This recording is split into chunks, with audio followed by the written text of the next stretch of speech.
Hello and welcome back to Continental Club, where we discuss the hottest topics in European football. Joining me as ever, it's Chris Hamill and Patrick Van Straten in a slightly rearranged order, but we're mixing it up. We're talking about the next European superstars because it's Pepe season, said who are the next superstars of European football. So obviously in the last couple of years we've seen the emergence of Mbappe, Haaland, Sancho, Trent Alexander-Arnold, De Ligt. The names just go on and on.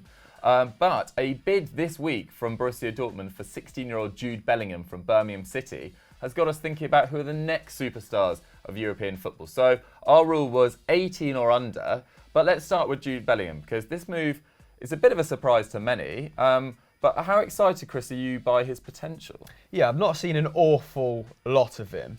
But, you know, Birmingham, they've produced Lingard, Mikel Forsell, who else in recent years? Demarai Gray. Demarai Gray. So I'm hoping for massive things from Jude Bellingham. Bild have reported that the 16-year-old has been subject to a bid from Borussia Dortmund for a club record fee of 35 million euros. That is pretty weighty stuff, considering he's not yet a man, although looks like a man on the pitch. Does. My God, it took me till about 24 to feel like a man. He's 16. It's ridiculous. Instantly fits in, doesn't it? When did you first feel like a man? I don't know, man. Fair enough. I mean, up until then, Dortmund's record signing was Mats Hummels, which is last summer, for 30 million euros. But BVB youth coordinator Lars Ricken pretty bullish on his chances of getting the young talent, saying we don't buy superstars, we make them, and they're confident that they can do that with Jude Bellingham. I mean, just to give you a little recap on his career so far, from the ages of 8 to 16. He's, of course, an academy graduate from the Midlands club, featured in all but 5 of their championship games so far, and is playing pretty darn well. His 19-20 stats look a little bit like this. So 31 games, 24 starts, 4 goals, 2 assists, playing on the left or in CM, I believe. 4.1 tackles and interceptions with a 71% completion rate. So he is putting himself about pretty fearlessly as well in a very physical league. 1.6 shots, 0.9 key passes, 1.4 dribbles, which is slightly more impressive than those other metrics, I guess, with a 56% completion rate. Again, like, we have to stress his age with these numbers. There's nothing that really stands out as you know, that puts him forward as a potential superstar when you're looking at those underlying numbers. But when you consider Birmingham are 21st when it comes to average possession in the league, as well as 22 passes per game, doesn't look all that bad, with a 75% pass accuracy too. So there's definitely something there. And I quite like this culture that's developing where young players, young prospects like Jude Bellingham, like Haaland, are now picking the right club as opposed to the club which are going to pay them the most, at least at the very top end. I'm sure that happens elsewhere. But I think this would be a great stepping stone for him. I don't know whether 16 is too early to leave, whether he'd benefit from another year of championship football, or whether they just want to kind of reprogram him straight away. But our friend Will Brescia, I messaged him this morning on WhatsApp to say, you've been watching Birmingham all season, bless him. He's a Birmingham season ticket holder, or was a season ticket holder. And he had this to say on Big Bells. Hello there, my name's Will Brazier. I sometimes work on the Football Social, and I'm Dave Jackson's on Stat Wars. Chris has asked me to speak about Jude Bellingham. He's off the Dortmund. He's 16. He plays centre mid. He's a box-to-box midfielder, composed in front of goal, loves to finish, has played striker, has played attacking mid, but then he can do the physical stuff. Barnsley away, never gave up, bossed the left back off the ball, puts a composed cross in. The kid has got it all. I think Dortmund's the perfect move for him. It just feels, with everything that's gone on with Sancho, it would just be a wonderful fit. I don't want to see him go, but the sweet prince will leave. St. Jude will be on his way to Germany, I believe. He's just the complete package, and he's only 16. Going to get a lot better. I think he went to a tournament away with England on the under-16s, and he was player of the tournament there with all these teams from around the world. So he's got the pedigree. Just give us one more season, Jude, at St Andrews, and then next year bring us up. Even though I'm not going to get into all the troubles at Blues. I just love you, Jude. I'll see you soon. I've got a YouTube channel. That's the only reason I'm doing this. Please come and subscribe. Yes, thank you very much, Will, for sending that in. And should he join the German club, he'd be joining the likes of Sancho, Hakimi, Haaland, Zagadou, Giovanni Reina in terms of young, prodigious talents at that club. So I'm sure he wants to be part of that new wave of talent. That'd be a very appealing prospect, wouldn't it? Reina, in particular, I think he's only 17. He's isn't only he? 17. Yeah. 1 goal and 1 assist in 138 minutes already this season. Came on, didn't he, to get that assist in the 2-1 win over PSG. And another name they're talking about at Dortmund is 15-year-old youth product Youssef Moukoko, who made his under-17 debut at age 12 in 2017. We all saw that do the rounds on Twitter, scoring a brace in that fixture. Ridiculous. And he scored 37 in total in 17-18 across the various youth levels, and 46 in 25. So he's just decimated every age group and level that he's played at so far. Now playing for the under-19s at just 15. And he won't be allowed to make his Bundesliga debut until he turns 16, of course, because of various rulings. He grew up in Hamburg, already represented Germany's under-17s, 3 goals in 4 games there.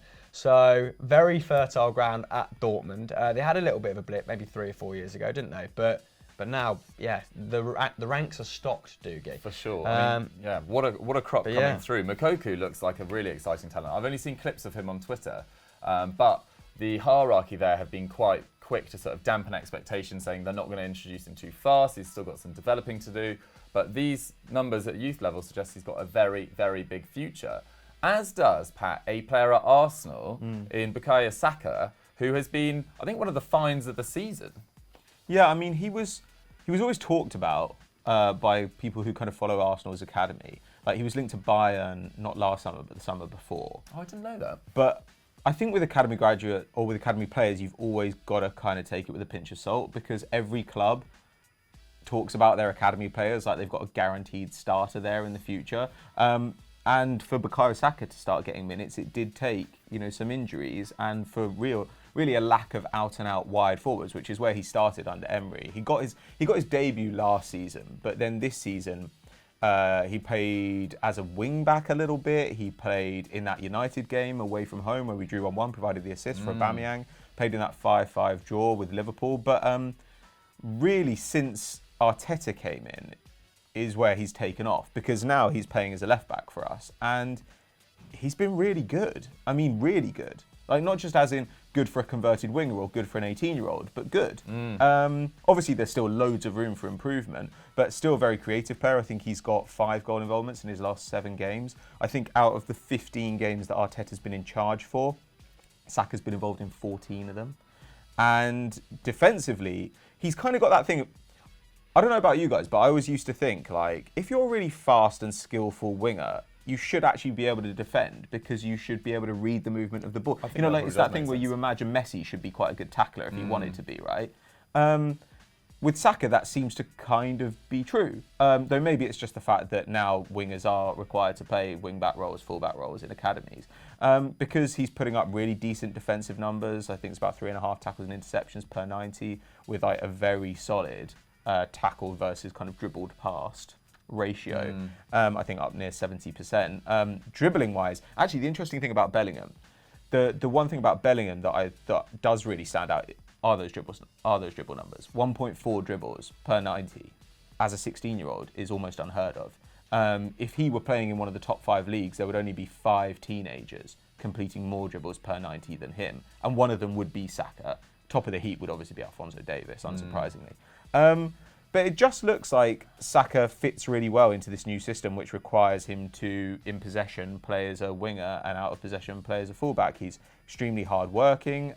He's still got some physical development to do. At the moment, he's quick. He's got good lower body strength, but I wouldn't say he's particularly strong.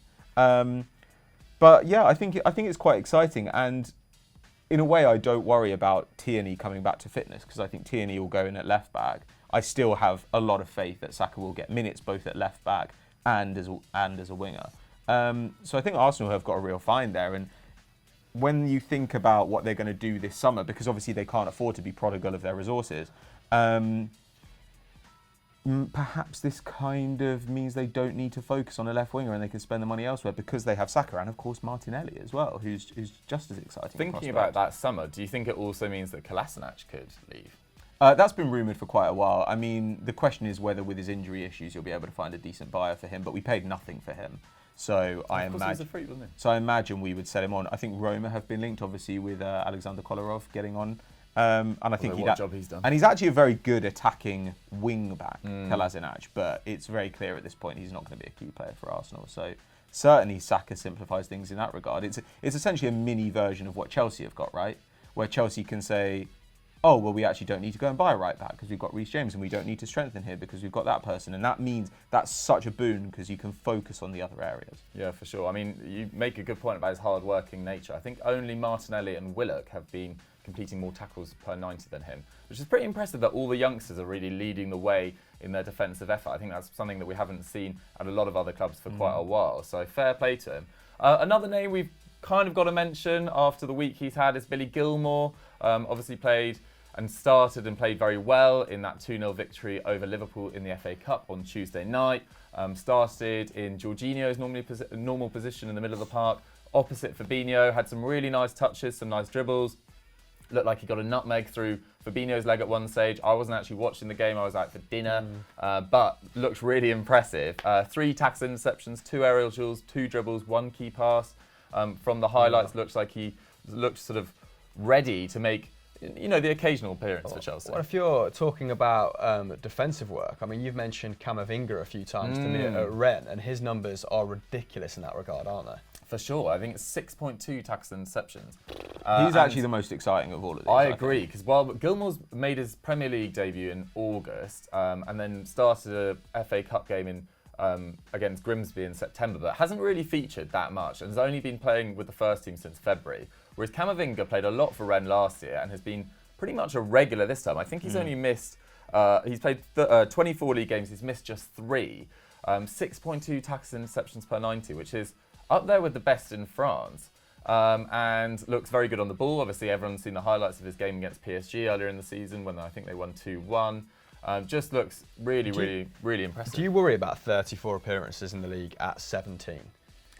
It's a way up, isn't it? I don't know whether you want them to be exposed to that amount of games. I think there's probably a balance. I think he looks physically pretty ready. Yeah, there's no reason to be worried at the moment. It's just that if he continues to play football at that level, I just wonder as part of a larger issue. Well, I think if it's healthy. Rennes are doing pretty well at the moment, so could well end up with European football next season. So maybe if he starts turning out to play 45 to 50 games per year next year, if they manage to keep hold of him, then that maybe will be too much. Rennes are quite good at developing these players as well. Like obviously we saw it with Ousmane Dembele, and Ismaila Sarr, yeah. But they've historically had a pretty decent understanding of how they can use these guys. I suppose it's different with him being a central midfielder.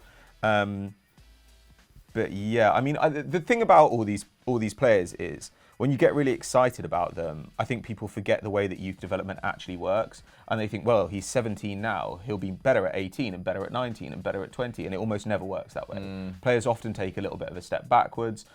They can suffer injuries as well, but generally, they burst onto the scene.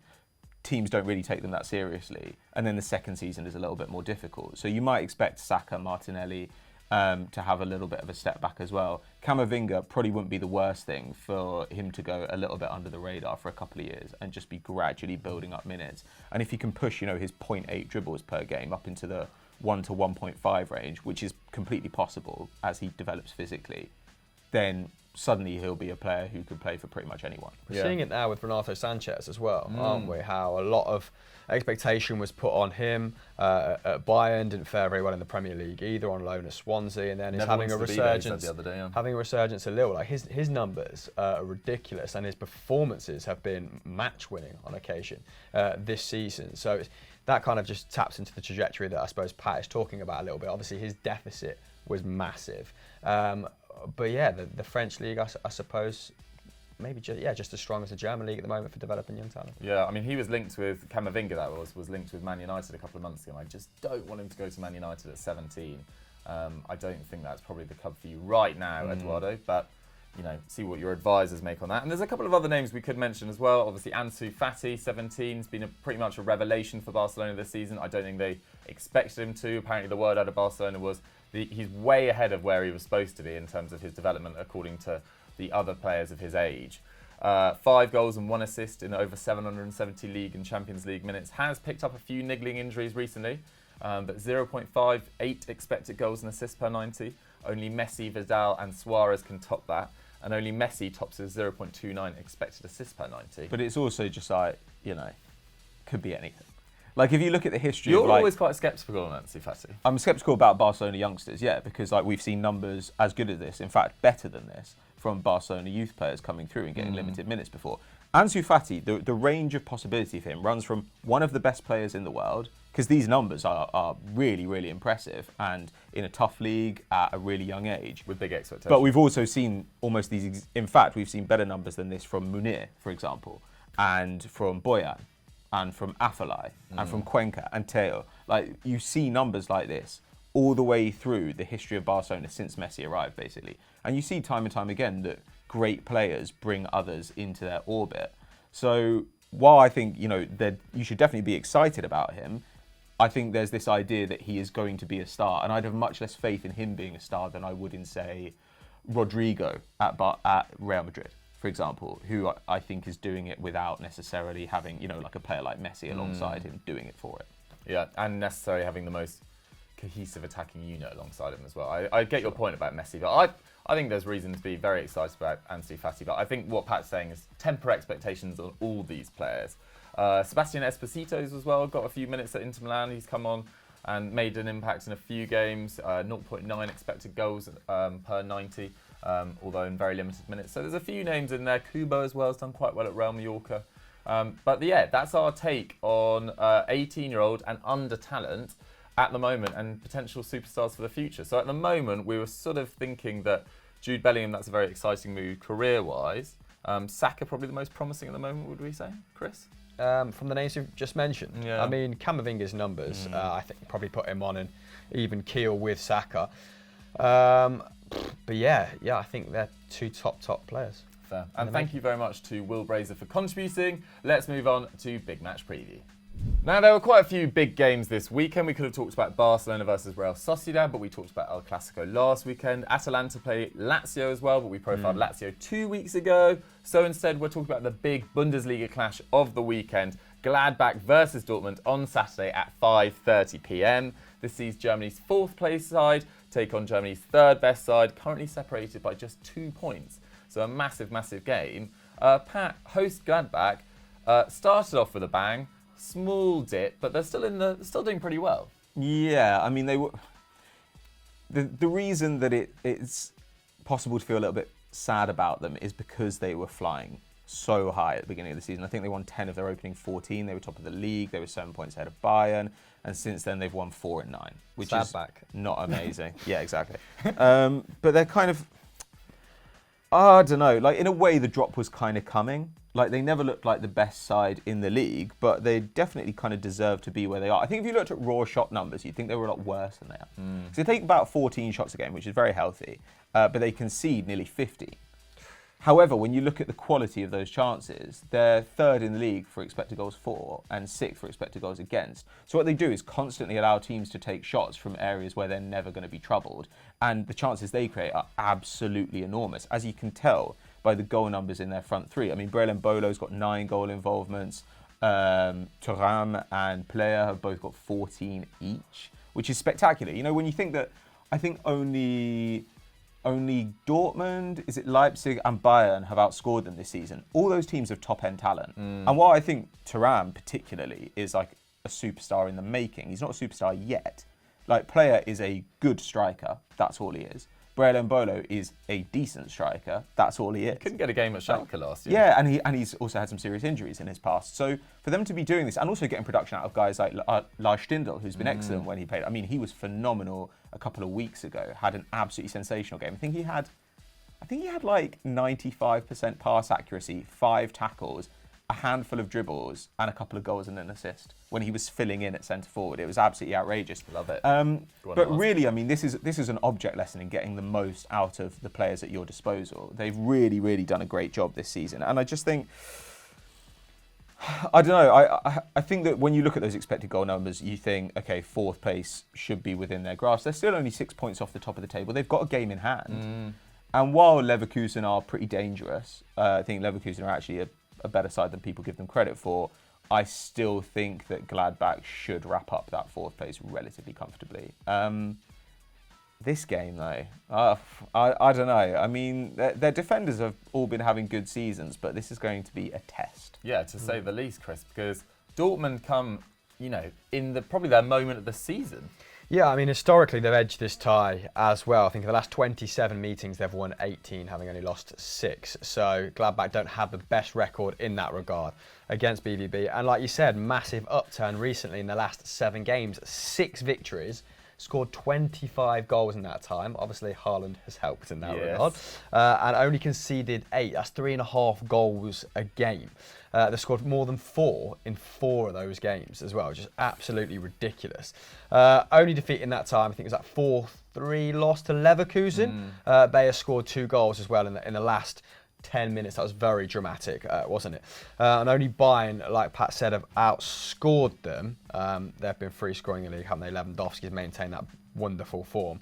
But they have been quite leaky. So 32 goals conceded in 24 games, which puts them 6th in the division. Now, they only concede around 10.5 shots a game, which is, I think, the 3rd best in the Bundesliga. But maybe they are a little bit like Gladbach in that regard. Lucien Favre historically has let teams come onto his team before launching that counter. So maybe these are low quality chances as well, but conceding over 10 shots, conceding that many goals would suggest that the opportunity is there for that front 3 that Pat mentioned. And this is the start of a really tough few weeks for them. They've got Gladbach, PSG, then Schalke, Wolfsburg and Bayern Munich. So that's a really tough run of fixtures. So they've been having it, the better of it recently, but let's see where they are in a month and a half's time after these season-defining games, really. For sure. Every time we mention Dortmund, we have to mention Jadon Sancho. There's only been 3 games in the last 18 where he hasn't contributed to a goal. His expected goals now sits at 0.8. So it's come down a little bit from 0.9. 0.8 is still absolutely ridiculous. Marco Reus continues to be pretty evergreen, doesn't he? 19 games, 11 goals, 5 assists. That's 11 goal involvements as well in his last 8 games. So he's really coming to the fore when they need him, and they will need him through this tough period. Let's not get it twisted. And what can you say about Haaland? Let's not talk about him too much because that's well-trodden ground now, isn't it? But he's their 3rd top goal scorer in the league already. I think only 11 players have outscored him in the Bundesliga. It's absolutely ridiculous. So he'll probably have his say in this fixture. He'll do the rounds on Twitter and probably just become the Haaland show. I'm going to go 3-0 Haaland. Haaland hat-trick. Oh, okay. I mean, it's going to be juicy, and there's a lot of attacking talent on the show on both sides. And not that many injuries as well. Dortmund have a clean bill of health. Gladbach, Marcus Thuram is out with a knee injury, which is a big loss for them. That was a big loss. But the maybe a point to mention on Dortmund is that their keeper, Roman Bürki, is having a really poor season. His save percentage, I think, is the 2nd lowest in Europe's top 5 leagues. I'm shocked. Behind Kepa. And every time I include Bürki in a player that needs to be replaced, the Dortmund fans go mental. They love him. He's not good. But I don't think he's particularly good if you want to win league titles. I think the Weidenfeller was a much better keeper. But that's just my opinion. Dortmund fans, let me know why I'm wrong with detail, please, in the comments down below. But yeah, so Chris, you're going 3-0 to Dortmund. Absolutely. Pat, can you see any hope for Gladbach? Not really, not with Thuram out. I think Erling Haaland is going to score in this game. I think 3-1. Fair. I'm going to go 2-2 just to be different, but I think it probably. They are at home as well. They are at home. Dortmund have beaten them twice already this season, one in the Pokal and one in the league. So we shall see. But yeah, that's our big match preview. Get your score predictions in the comments down below, and let's move on to quickfire questions. Right, we're going to do quickfire by nature. This is the clicking. Stop okay. that. Such dad dancing. No more clicking. West Side Story. I'm actually an underrated dancer, I have you know. No, you're not. No, you're not. Okay. I'm not sure you can decide that yourself. But when everyone says you're terrible and you're actually okay, I think you can be underrated. I'll take it. Whatever. Okay. Anyway, we're moving on to quickfire question. I'm going to fire them at the lads. Jason Hassett 99 has asked, which European striker would you most like to see playing in the Premier League? Oh. What do you reckon, Chris? Cool. I mean, Lewandowski, would be fun, wouldn't it? obviously. Ciro Immobile, just to see if he can, score goals outside of Italy.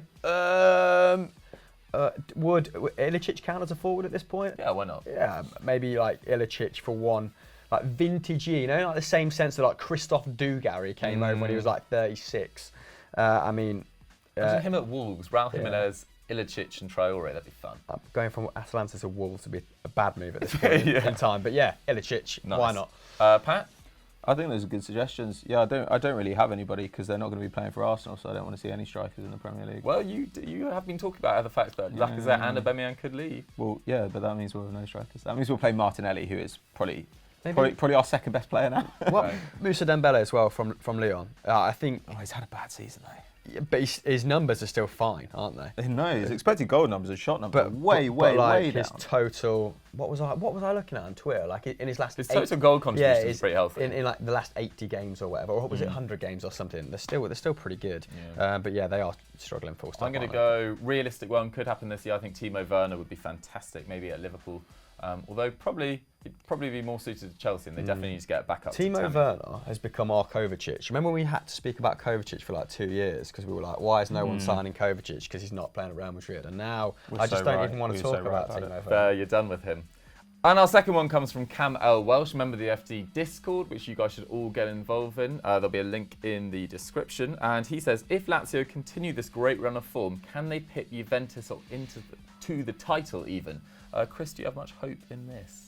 Yeah, they're currently top. I'm not sure why people still doubt them so much. We've said before they haven't got the depth that other teams have. So if Luis Alberto gets injured, if Ciro Immobile gets injured, Milinkovic-Savic, I mean Caicedo's been okay recently as well. Then they would suffer. But the same can be said about Lukaku at Inter and Ronaldo at Juventus. So yeah, I think they stand every chance. Currently top, aren't they? Fair. Pat, do you have much belief? Not really. I mean, like they can do it, but I don't know. If Lazio continue this form, can they win the league? Or like, if Ciro Immobile scores 30 goals, can I change my question then? Do you think Simone Inzaghi has the ability to manage at a higher club than Lazio? Probably, yeah. But I mean, it's extremely hard to say. Like up until this season, like Lazio were not like this super exciting attacking side. They used to score a lot of goals, but they also used to have two modes. One was like shut down, we will make this the most boring game of all time, and they were really good at that. And the other was like this kind of high octane, like we know we can outscore this team. It'd be interesting to see how he'd adapt his tactics to a bigger side, but Italy tends to produce pretty flexible managers. He's done more than enough to merit a chance. Like it's just finding the right fit. I wouldn't want him to go to a club who are going to make demands on him that, to be honest, I don't feel comfortable like defining what kind of manager Simone Inzaghi is, and that to me it makes me think that like super clubs won't go for him because super clubs tend to just want to go for like out and out attacking coaches, and Inzaghi isn't just that. He's done very well considering that he took over after the sort of mess of Bielsa's like brief tenure, and then was it 2 six-place finishes, and then last year they won the Coppa Italia. So real signs of improvement. And they're overperforming in attack. Can I get my words out? Probably. By a maybe. By a lot. So this version of Lazio can win the league, but is this a fair representation, like a sensible representation of where Lazio are at? They're a Champions League club in Italy, probably, but there's probably 5 of them at the moment, isn't there? It's really competitive. Fonseca's Roma are much improved. Atalanta are obviously, just play the best football in Serie A. So they're a Champions League club, but if they win, it will be like a shiny version, like a Super Saiyan version of them that they have to maintain for another like 10 match weeks. But this has been a conversation as well that's gone on longer than it would have otherwise, purely because they've played a game more. So like they're top of the league, like because they've had that advantage. If we'd had the Inter Juve game and somebody else had gone top, I think that might have actually helped Lazio because they wouldn't have everybody talking about like, can they win the league now? Can they win the league now? Lazio want to be underdogs. Like that is the way that Inzaghi has coached them, and they clearly are underdogs. And I think they'll just carry on trucking on through the rest of the season. And if they did it, it would be an amazing story. I mean, their fans don't deserve it, but their players do. 2 great answers. Yeah, what a league Serie A is this year. I think with the sort of lack of competitiveness of the Premier League, and I would say probably a lack of quality in La Liga, I think Serie A and the Bundesliga are the leagues to watch this year. But yeah, that's all we've got time for on Continental Club for this week. Thank you very much for watching. Thank God. Let us know what you guys thought of our thoughts in the comments down below. How rude. I thoroughly enjoyed it. But yeah, don't forget to like and subscribe. And Chris, what should they go and do now? Well, we've got loads of content coming out. We need to talk on Football Daily. We had a very controversial Tengo live yesterday, scripted by Dougie Critchley. He does confess to that in the script, not throwing him under the bus there. No. What's the podcast on this week? It was the best bargain transfer, so the best players under 20 mil around Europe. It was me, Dukes, and Joe. Who's your favourite shout from that? Who was your striker? My striker was Saganov. Siganov. I had it in phonetics in front of me. I thought I nailed it during the podcast, but 2 days later I can't say it. What was he? Was he out of Dynamo Kiev? Dynamo Kiev, Ukrainian, 40 goal involvements in 40 games He's for club and 22? country. He's 22. Wow. He's outrageous. He was like one of those ones you just scroll across on Who Scored and your eyes just go like... They nearly blew out my head. Another one. Yeah. So go and watch the podcast or listen to the podcast even. Nice. Thanks very much for watching, guys. Bye. Bye.